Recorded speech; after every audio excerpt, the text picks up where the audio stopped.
I pledge allegiance to the flag of the United States of America and to the republic for which it stands, one nation, under God, indivisible, with liberty and justice for all.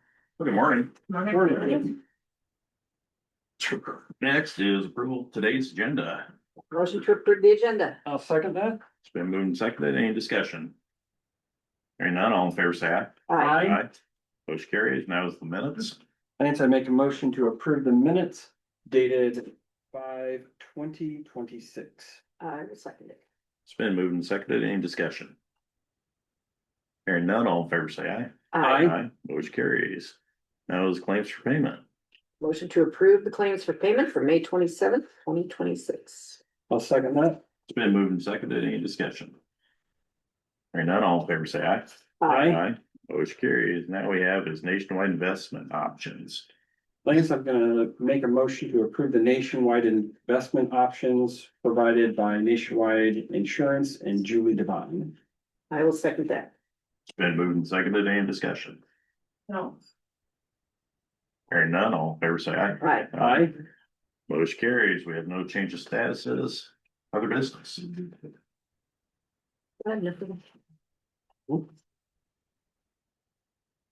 Michelle, Dave. No meeting next week, is that right? Correct. It'll be on Tuesday. No. No, That's the no, night. no, you're right. No meeting next week, correct? Public comments. Oh, Daryl. Daryl, come on up. You did. Oh, you did.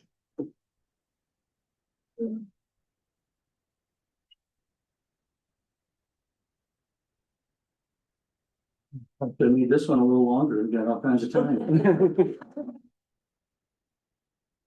But that's okay. All right, from Minuteman Moment installment number 12, and there's one more to go, and that'll be whenever the supervisors meet week after next.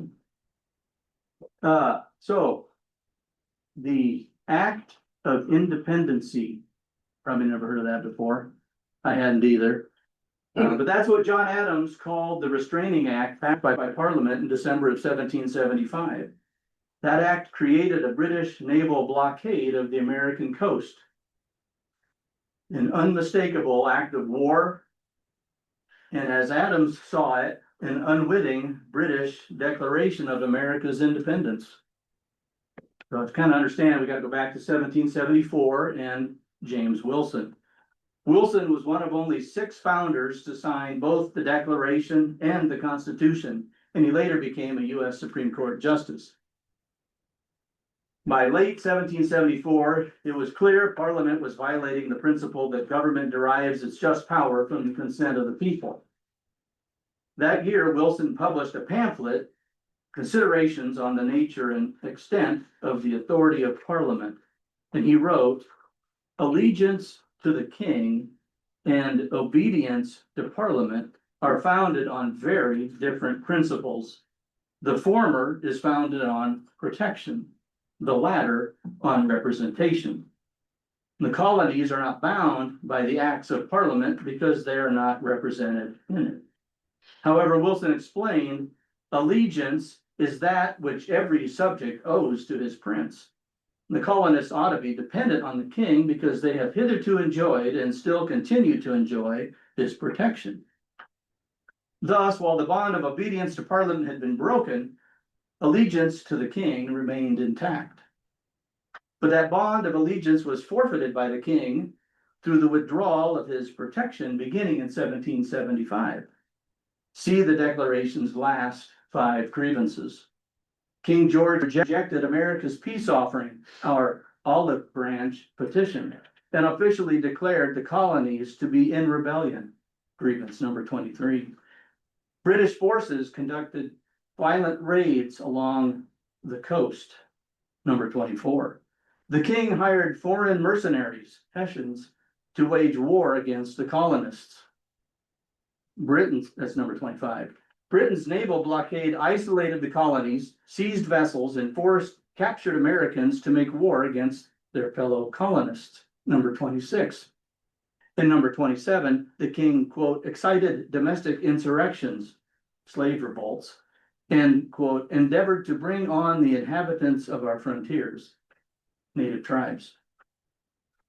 Which brings us back to John Adams and the Act of Independency. In March 1776, Adams wrote to Colonial General Horatio Gates, "It may be fortunate that the Act of Independency should come from the British Parliament rather than the American Congress.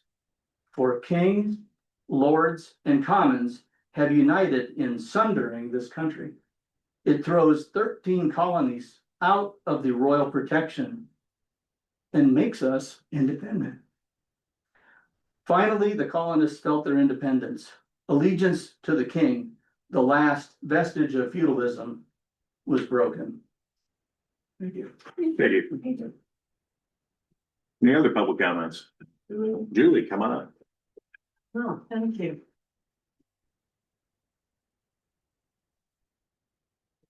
Okay, here we are today on where the shirt of four. We asked for health care. They gave us guns instead. What a good idea. Okay, because it can be easier to get a gun than it is to get an appointment with a doctor or a specialist. And less paperwork to get a gun than to get access to Medicare and SNAP. Food assistance, yes, that's what that is. Less paperwork, easier to get a gun than food and healthcare. That's great. But hey, the Orange Menace, he's scowling at you guys. His birthday's coming up, and so he's preparing the White House grounds for that UFC fight. Well, John McCain called it human cockfighting. But anyway, we're preparing for that because that's a big deal. Weigh in for the fighters at the Lincoln Memorial. I don't know how our founding fathers would look upon that, but it's anybody's guess. Meanwhile, the Constitution is in shreds, been flushed down a golden toilet.